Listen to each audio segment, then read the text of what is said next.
Hi, I'm Tim. Join me as we take the Guillows model of the PC-6 Porter and install the ParkZone electronics and convert it into this radio control model. Let's get to it.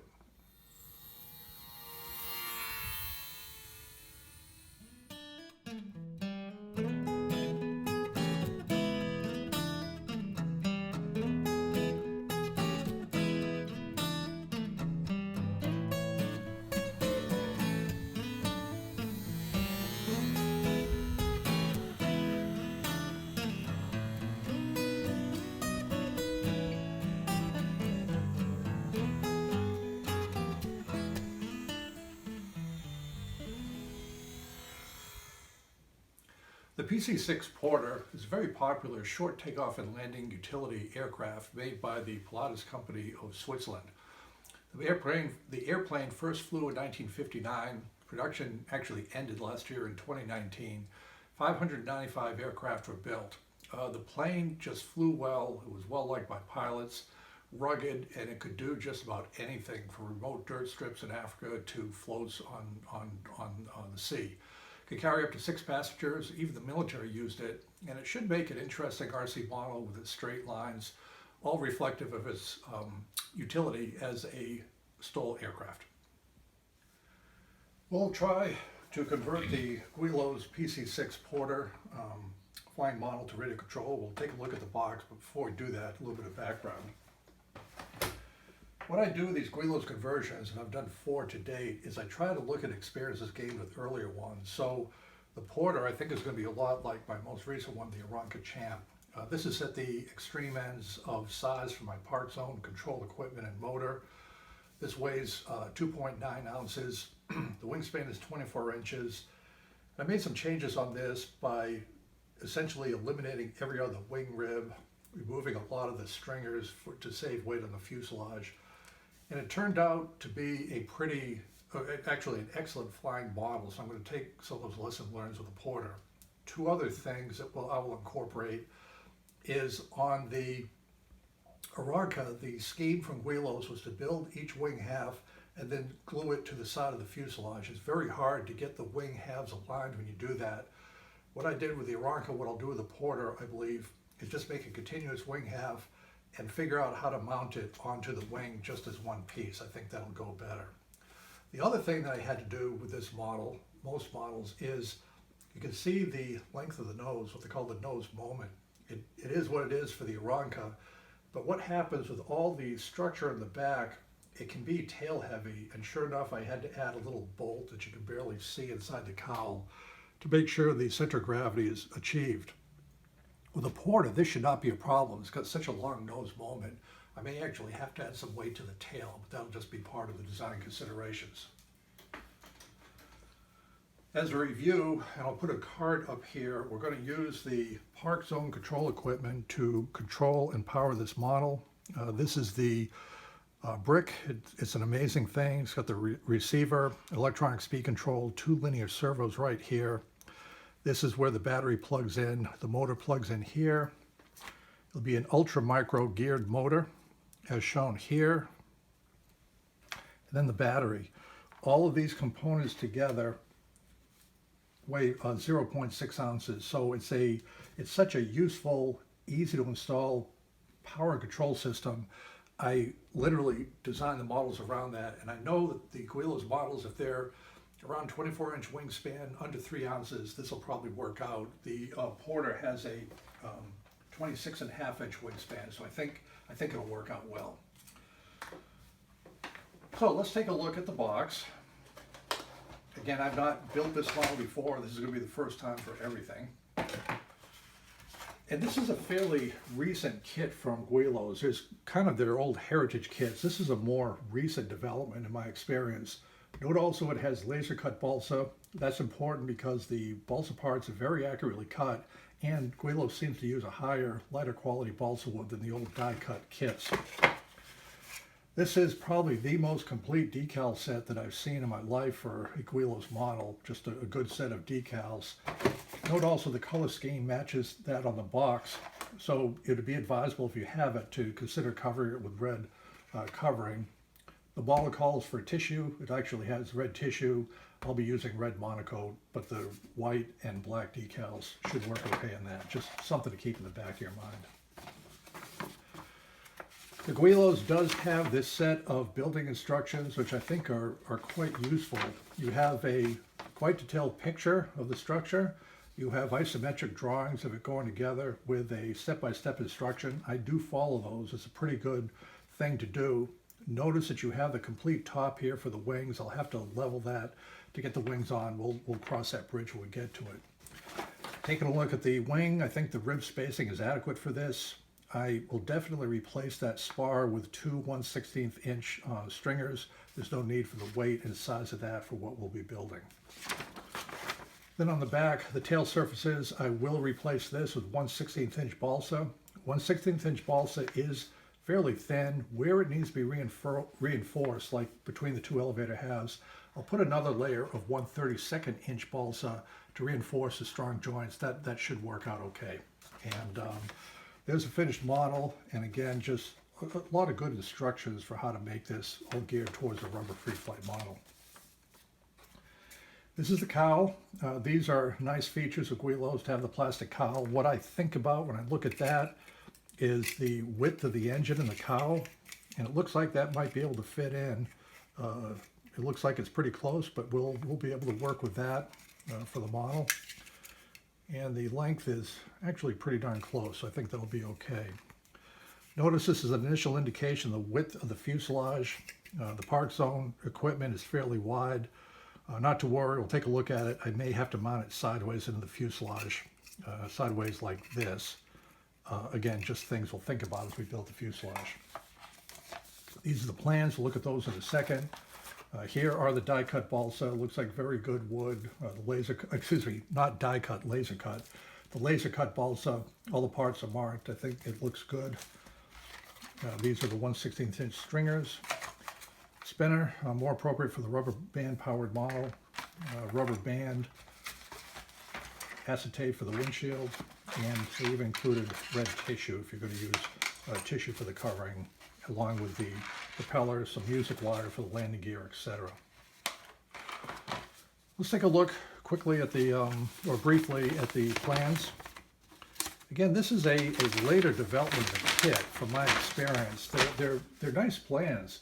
They have this very detailed technical drawing if you want to add scale details with materials, decals, etc. That is not normal in a Guillows kit.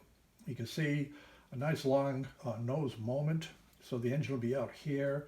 The fuselage does widen up back here. We'll see how long the wires are. Picture the fuselage completed. Good side view. No surprises looking at it. And flip over, this is the wing. The wings look good. The rib spacing looks adequate for weight. I don't think I have to mess around with that too much. The fuselage formers, not a lot of excess material. That'll be good from a weight viewpoint. The landing gear is going to be a little bit involved, but they have good drawings here. I don't see any problem with that in the side view that we build directly onto the plans. So overall, it looks like a well-presented kit. The plans look nice. The balsa wood looks nice. I think the dimensions, the size of the model will fit well with the ParkZone equipment. So we'll start construction, and I'll keep you updated as I go along that process. These are the two wing halves just about done with construction. Notice that I've reduced about 3 ribs on each wing just to save weight. A spacing of about 2 inches seems to work about right with the wings. The fuselage keel is laid down. The die-cut balsa formers are laid in place. Excellent die cutting on the balsa formers. And note the T for the top of each former. For the build of the Porter, I've completed both of the wing halves. As I mentioned, going over the plans, what I intend to do is glue these wings together with appropriate dihedral. These spars will overlap, and then the wing will just go flat onto the top of the fuselage. The plans call for everything flush at the end, then you mount the wing directly to the fuselage. This is the cabin side. The problem is, as I mentioned, to get the incidence correct on both sides is going to be hard. So if you take a look at what I've done with the fuselage here, this is half of the fuselage. I'll remove this. Once it's dry, put on the other fuselage halves. I'll put on the stringers on the top half of the fuselage. leave the bottom open. That's the best time to put in the landing gear and the motor and the electronics and the control rods when everything's open on the bottom. Note also, if we look top along here, this is what it looks like coming out of the kit, and the wing butts into the side here. What I've done down here is I've cut off the top, which is this portion right here. I've simply cut that off using a rib as a template. I'll trim off this balsa so that the wing can go flat onto the top of the fuselage. I think that'll make everything easier to mount. We made good progress on the Porter, so let's give an update, and I may refer to my notes to make sure I covered everything. There's a lot to discuss. So the two wing halves are connected. I put about a 1/2 inch of dehedral on each end, and what I did, nothing scientific, I just put some 1/16 inch cross members into notches I cut to keep everything reinforced, and this is a plenty strong dihedral joint for the type of flying we're going to do. The other thing I did was the plans call for a main 1-inch square spar down below. Now this is the spar right here. I originally put that in, but it was just too heavy from what I felt, so I removed the spar, put in 1/16 inch square balsa, and that should be sufficient for what we're doing on our model today. So this is the wing. Again, the reason I made a single wing, I can ensure that it is flat and correctly aligned to go on top of the fuselage as opposed to butting it into the side of the fuselage. So that's the wing right there. So here is the fuselage so far. And the important thing I want to tell everybody considering a Guillows conversion, it is much easier, I found after a couple models, to install the landing gear and the electronics and the motor before you put on all the stringers that form the side of the airplane. It just gives you much easier access to get inside to put the components in various places. Now that this is done, we can add the stringers. I would add that also, in addition to the electronics that are glued in place, you can see that the control rods are inserted from here through guide holes here to keep from flexing, a second set of holes through this former, and this fin and stabilizer are just tack glued in place so I could have some idea where to place the control rods for the rudder in this case and the elevator down here. So everything is done correctly. That'll be much easier. I can easily remove these and then glue them in a later time strongly to make sure after all the stringers are in place. That's the key to making things easier for yourself. So let's talk a little bit about the landing gear. The Porter has a little bit of a complicated landing gear, and that is 3 pieces. You have the longer one that goes in the fuselage, these 2 smaller ones. The reason you have the somewhat complex gear is the nature of the full-scale aircraft. A short takeoff and landing, it has to have an extremely strong landing gear structure for fairly hard landings on fairly rough strips and out-of-the-way places. So this is replicated in the model. What it means by having the 3 wires for our model is we can use quite thin music wire. This is about 1/32 inch. I'm not quite sure because I have a lot of it in my box, but it's thin enough that when you put in this and the other ones, they reinforce each other to be a surprisingly strong structure. Plus the thinner wire is easier to bend. The other thing that I find that's a problem with all the Guillow kits, they don't give good instructions for how to mount the landing gear to the fuselage. What you have to do is have some surface area of the gear across a former, then you sandwich that in with another piece of harder wood. What I use in this case, this is the balsa former right here, and then this is just a popsicle stick cut to shape. And again, as I use on many of my models, I just get popsicle sticks, cut them to shape, and then with epoxy glue and clothespins, that provides a very strong bond for this landing gear right here. The same thing was followed on the lower gear with a popsicle stick down here, and then some glue to keep it all together at the end. It makes for a very rigid, strong structure. Now, one thing that's a little bit unusual about the Porter is the plans itself. Guillows has their kind of unusual plans for the main landing gear that just attaches some dowels at the bottom of the fuselage. I just don't think that's strong enough. Also, the larger landing gear here, I literally could not find anything, a diagram on how to build that anywhere.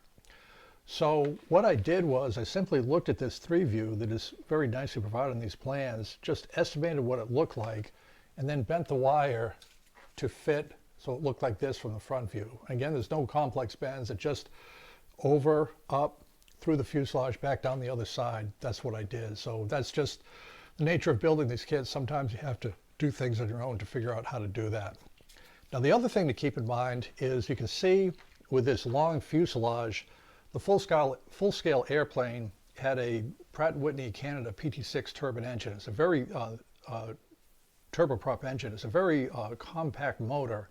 So the fuselage nose is fairly compact. It's fairly light, so you have a longer nose. But what this means is we don't have a lot of space for the installation of the motor. So it's a real cut and fit approach. Luckily, everything fits in. I just made a little shelf with a balsa, some lower supports here, some popsicle sticks along here with a lot of epoxy. I'm going to add to that once I put in the stringers to make sure everything is strong.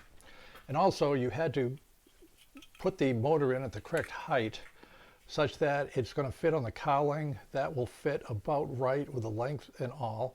And the motor has just a little bit of down thrust and just a little bit of right thrust put in. So that is all in place. The other thing I did was you have to put the battery somewhere. So the electronics are here.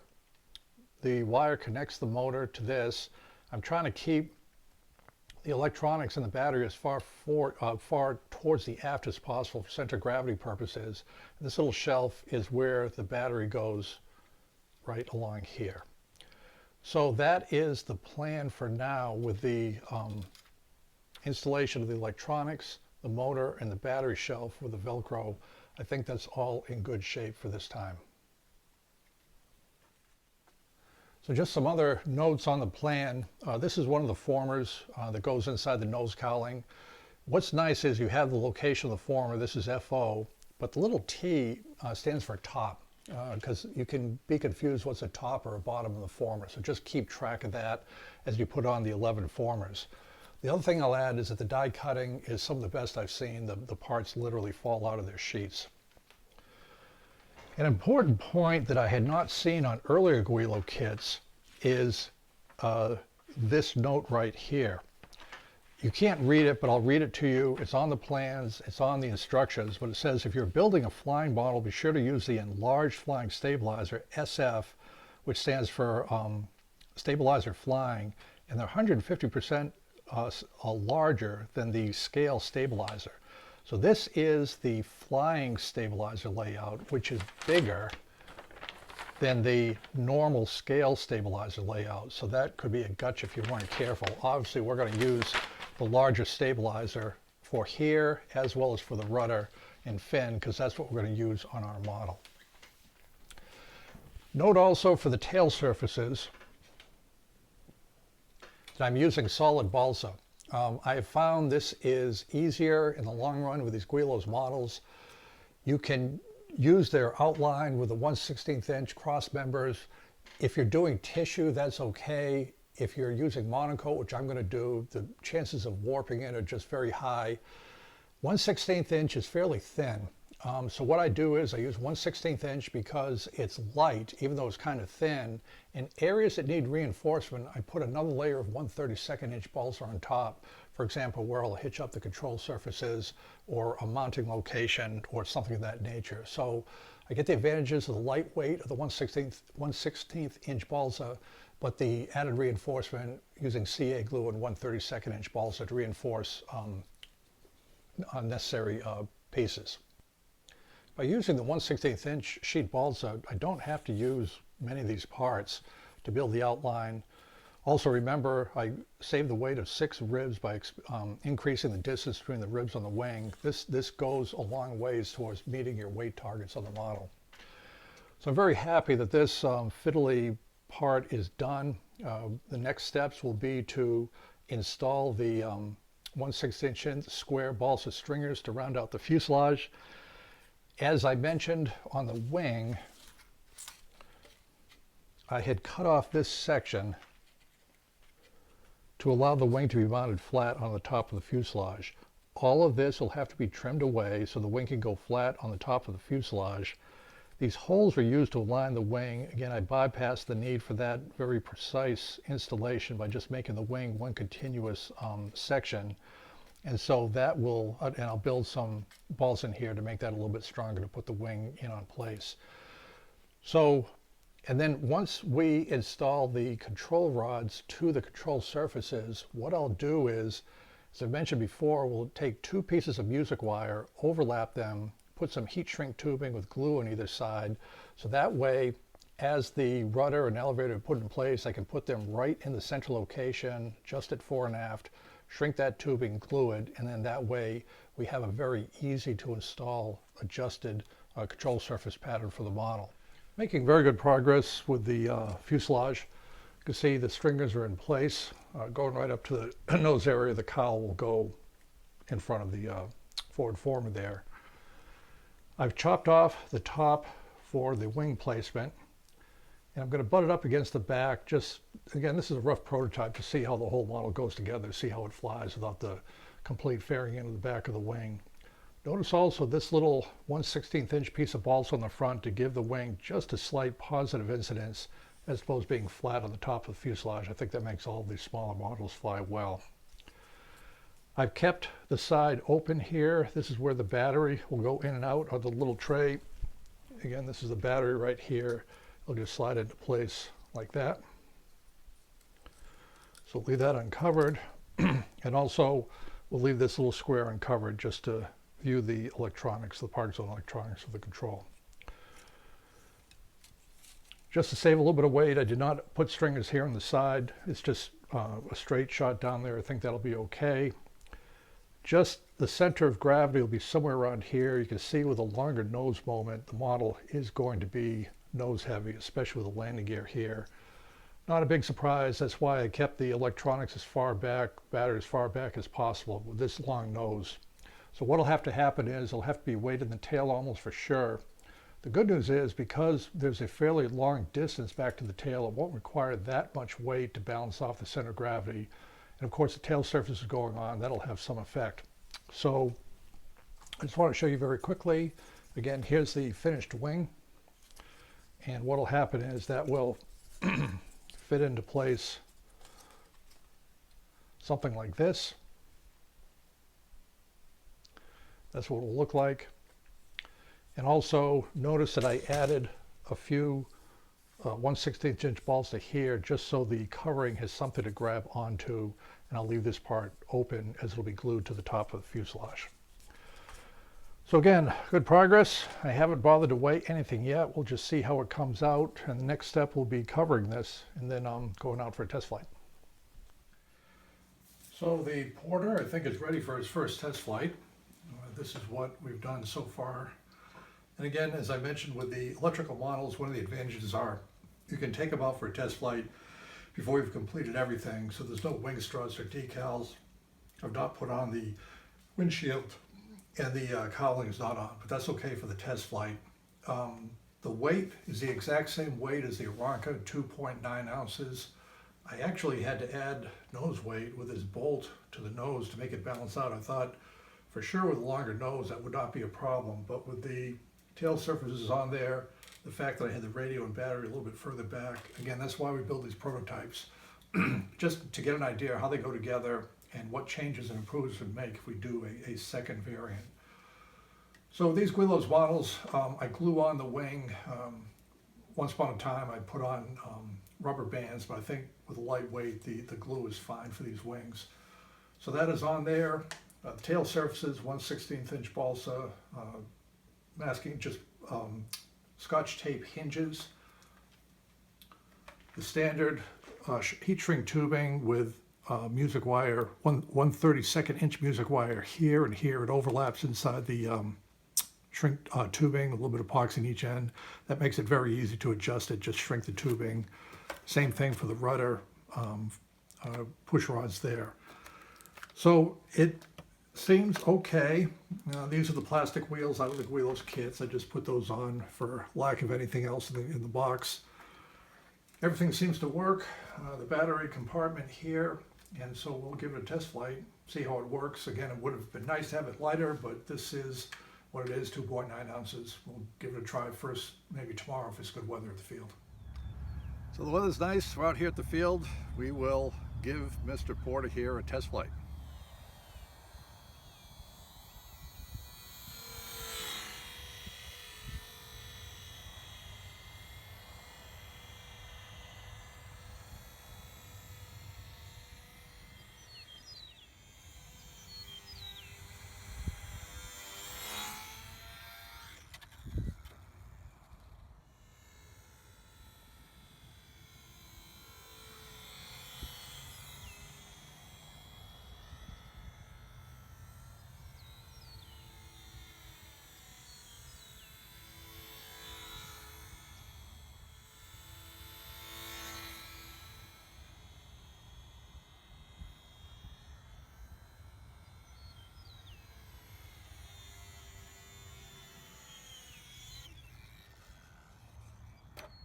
So we just finished our first couple of test flights of the Porter, and I'm satisfied with it. You're on the sticks a fair amount. It doesn't fly quite as well as the Aranca. I think there's a little bit of a, I don't know if it's a warp or something I have to adjust in the wing. It really tends to turn to the right a lot. That's pretty easy to fix with a heat gun. We'll put a little bit of down trailing edge here, up trailing edge here with a heat gun, put that to hold it into place. The control surface throw is enough. It handles well in the turns and all that stuff. The center of gravity is correct, but it flies well. Not as good as the Aranca, but it flies well, and I'm looking forward to future flights with it.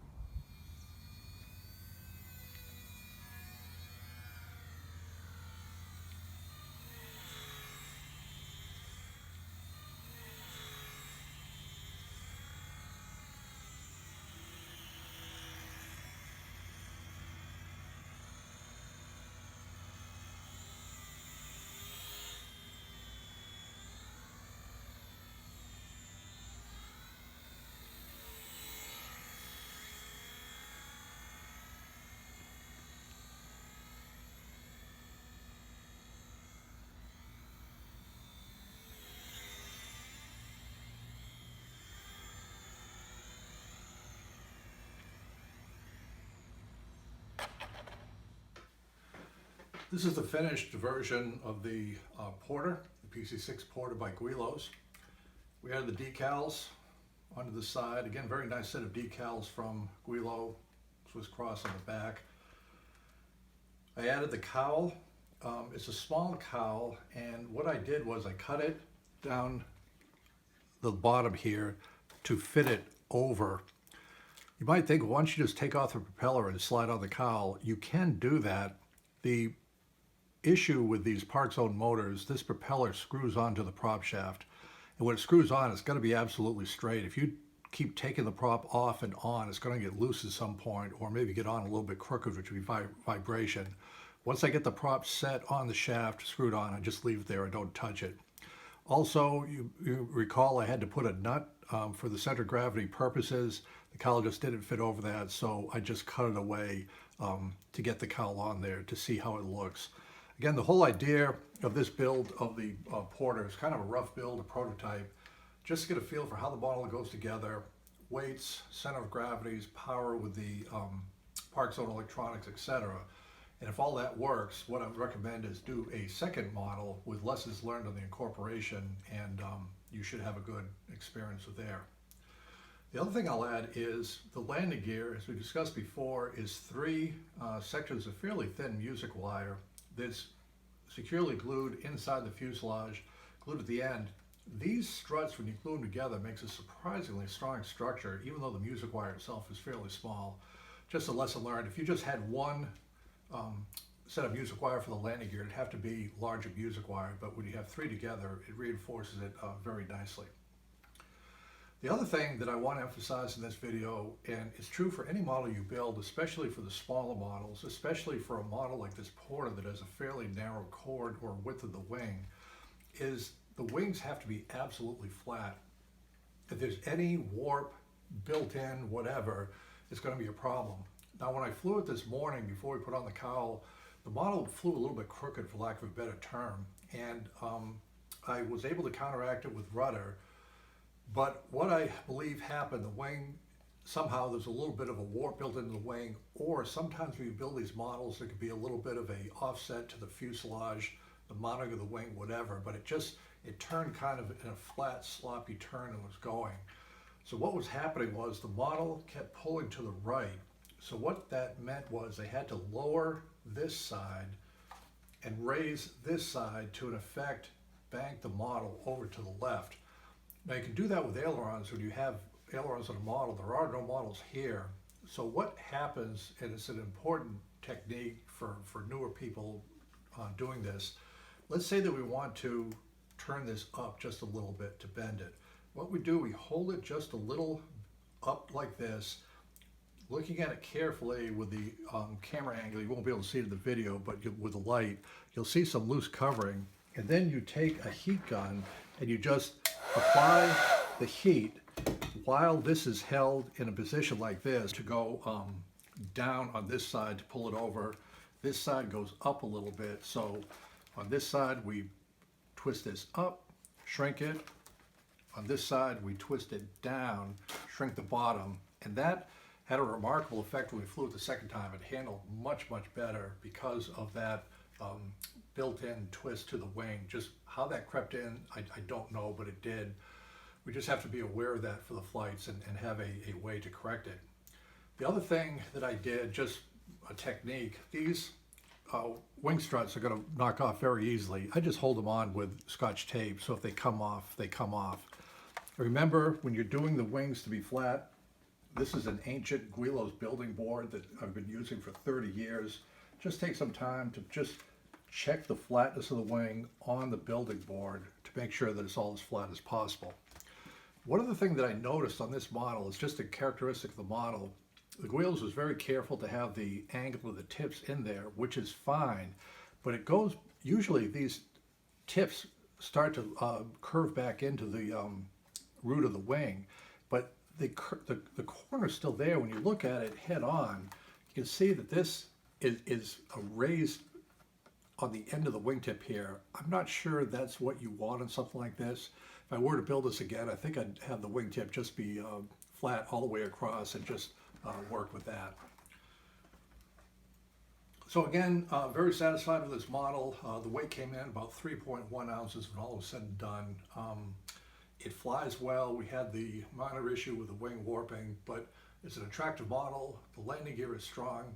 As we discussed, doing the control rod and landing gear installation before the stringers was very important. I like the model a lot, and I think it'd be a good addition to your collection of Guillows model aircraft. Good luck.